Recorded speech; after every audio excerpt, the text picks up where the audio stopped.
nag-ingon sila na daw kuno sanitary landfill na approve, no? Na kuno sanitary na approve. O tinuod ba daw kini? Atong klarohon, wala, no?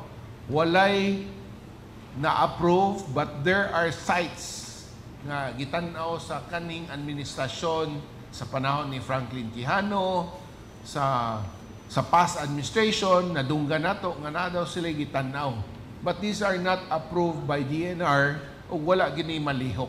So these are purely hearsays nga naay mga possible nga sites pero wala gini niabot og punto nga gilihok ug na-approve sa DNR.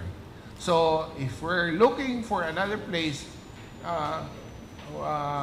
kung mangita tag mga lying areas, posible na, no, after a while kung mauna na to mga ato ang mas urgent nga mga problema nga nasa food chain sa pagsulbad ani nga problema sa ato ang problema sa basura.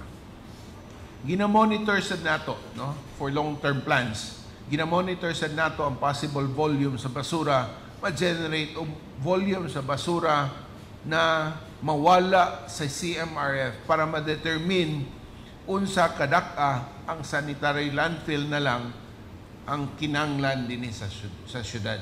So kinanglan nato i-monitor, no, kung unsa kadaka, unsa ang volume para ma-determine nato kung magtukod man ganit ang sanitary landfill, dili ta tukod og pila-pila ka hektarya.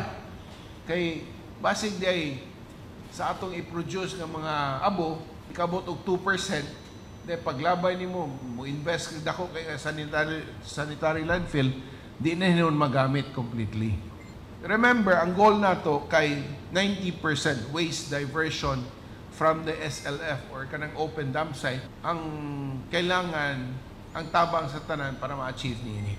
So meaning kinahanglan kita magtinabangay, no? That's why we keep pushing for this kay kinahanglan man ginato madisiplina mga iliganon. But still, a lot, as per what I'm hearing, is a lot of people are now learning the process, no? Kasi kung dili man ko nato implement ang balaod, tendency ang mga tao magsalig na po, maski na kita, no, magsalig ta sa gobyerno, pwede man na ilabay tanan, na mag-segregate pa man ta.